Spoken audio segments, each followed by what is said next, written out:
Most people think HOA drama is just petty rules and nosy neighbors. But when Karen Whitfield, the self-appointed queen of our suburban kingdom, marched up my driveway with a clipboard and a camera, she had no idea who she was picking a fight with. She thought I was just another homeowner she could bully into submission. She didn't know I happened to be the state environmental director, legally responsible for overseeing conservation projects across 3 counties, including my own. So when she tried declaring my backyard garden illegal, she accidentally started a war she could never win. The whole thing began on a humid Tuesday morning. I was trimming back a row of milkweed, a plant I'd intentionally cultivated to attract monarch butterflies, when I heard the unmistakable sound of someone clearing their throat in the most dramatic way possible. I turned around slowly, already knowing who it was. Karen stood there in her pastel cardigan, tapping her shoe like she was waiting for the ground itself to apologize. "Mr. Reynolds," she said, gripping her clipboard like it was a weapon. "We need to talk about this." She gestured to my garden as though it were radioactive waste. I stared at her. "My garden?" She nodded sharply. "This is non-compliant with HOA landscaping standards. You have invasive weeds, unapproved plant species, and what appears to be a wild habitat." I almost laughed. "It's a certified pollinator restoration zone." "That sounds made up," she said without hesitation. Of course she would say that. Karen believed anything not written in the HOA handbook was a threat to civilization. I tried to stay calm at first. "Karen, everything here is legal. More than legal, it's state-authorized." But she wasn't listening. She started snapping photos, circling the garden like an animal marking territory. "You'll receive a citation by end of day," she said. "Expect fines, significant ones." And that's when I realized she wasn't simply enforcing rules. She was targeting me. Someone must have complained. Or maybe she didn't like how my yard wasn't a carbon copy of everyone else's. HOA. Karens hate individuality like it's a pathogen. Still, I didn't react. Not yet. I let her take her photos. I let her storm off. I let her think she had the upper hand. What she didn't know was that her citation would trigger a chain reaction within the environmental department. The HOA wasn't prepared for. Because my garden wasn't just approved, it was part of a legally protected conservation initiative. And by trying to shut it down, Karen was about to violate more regulations than she could imagine. And I was very ready to play this game by the book. Karen didn't even wait 24 hours before escalating. By the next morning, I found a bright orange violation notice taped to my front door. Crooked, dramatic, and clearly placed with enough force to make a point. She'd written 3 bold accusations: unauthorized landscaping, threat to property values, and my personal favorite, creation of an uncontrolled wildlife zone. The woman made butterflies sound like a criminal enterprise. I folded the notice calmly, walked back inside, and opened my state-issued laptop. If Karen wanted a paperwork battle, she was walking straight into a bureaucratic minefield. I submitted a formal inquiry to the Department of Environmental Protection, attaching photos of my garden's certified status and the HOA's attempt to override it. Within minutes, I received a reply from my deputy director. "Melissa, is your HOA actually trying to shut down a state conservation zone? This is going to be fun." But before the official gears could start turning, I decided to give Karen one last chance to pull back. I walked over to her house, 3 doors down, where her lawn looked like it had been copy-pasted from a landscaping catalog, and knocked. She opened the door with the expression of someone expecting praise for a job well done. "If you're here to discuss your violations, Mr. Reynolds, I don't negotiate with rule breakers." I held up the notice. "This is invalid." Her smile twitched. "The HOA handbook says—" "The HOA handbook," I interrupted, "does not override state conservation law. My garden is part of a certified ecological restoration zone. You can't shut it down, fine it, or alter it." She scoffed. "Oh, please. You expect me to believe the state cares about a bunch of weeds in your backyard? I know how homeowners like you operate. You hide behind made-up terms so no one can call your landscaping what it really is. Lazy. Lazy? I almost choked. Karen, I said slowly, I'm the state environmental director. Her face went through 5 stages of panic before settling on denial. You're joking. I pulled out my ID badge. She blinked. Twice. But instead of backing down, she straightened her shoulders.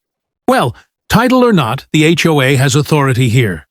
If your garden disrupts the neighborhood aesthetic, I can enforce compliance. There it was, the hill she had chosen to die on. Neighborhood aesthetic. The holy grail of HOA tyranny. I sighed. Then expect to hear from the department soon. Her eyes narrowed. Is that a threat? No. That's me trying to save you from your own paperwork disaster. And then I walked away, letting her stew in the reality she refused to believe. She had no idea how bad things were about to get. By Friday morning, the temperature in the neighborhood wasn't measured in degrees, it was measured in tension. Word had spread fast.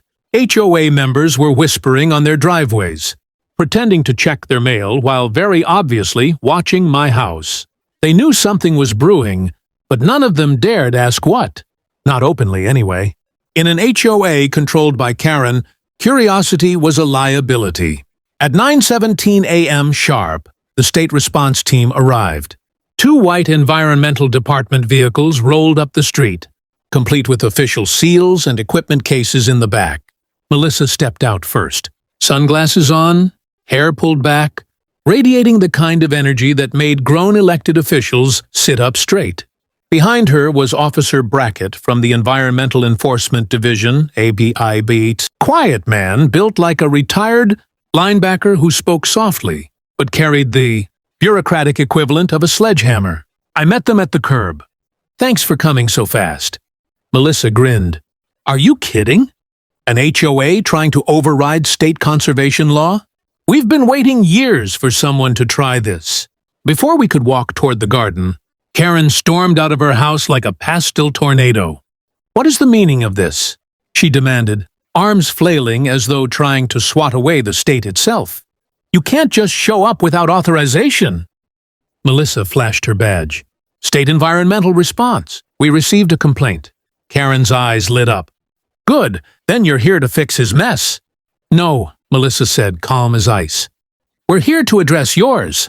Karen froze like a buffering computer. Officer Brackett stepped forward. Where is the HOA president? Karen lifted her chin. I am. Great, he said, pulling out a stack of documents thick enough to be a threat, all on its own. You're being officially notified that your HOA has attempted to interfere with a state-protected ecological restoration zone. That's a violation of 2 environmental codes and 1 administrative statute. Karen blinked rapidly. There must be some confusion.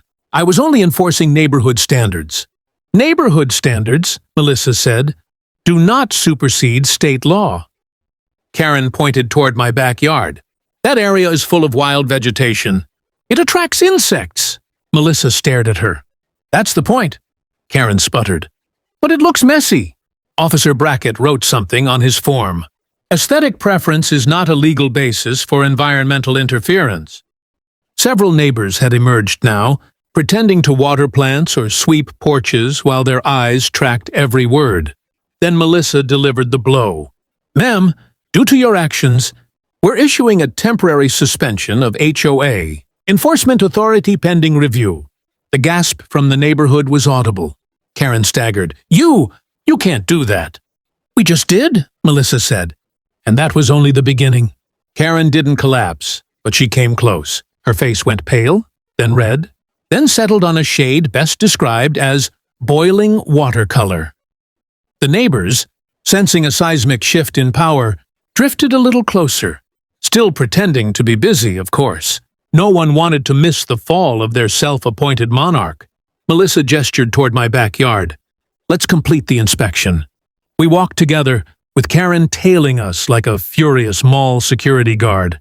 As soon as we reached the garden, Melissa's expression softened. The milkweed was in bloom. The purple asters stood tall, and monarch caterpillars clung to leaves like tiny striped jewels. It was alive. peaceful and undeniably protected. Brackett knelt beside a plant and scribbled on his clipboard. All species confirmed native. 0 violations. Excellent restorative habitat. I caught Karen opening her mouth to argue, so I raised a finger. Don't! But she didn't listen. This area is unsightly. It disrupts the uniform appearance of our community. Melissa turned to her. Ma'am, this is a certified pollinator refuge. It improves ecological health, increases biodiversity, and is part of a statewide effort to restore monarch populations. Your HOA, by interfering, has put itself under formal investigation. Karen recoiled like the word investigation physically stung her. This is absurd. I was trying to protect property values. Funny, Melissa said. Because research shows pollinator gardens actually raise them.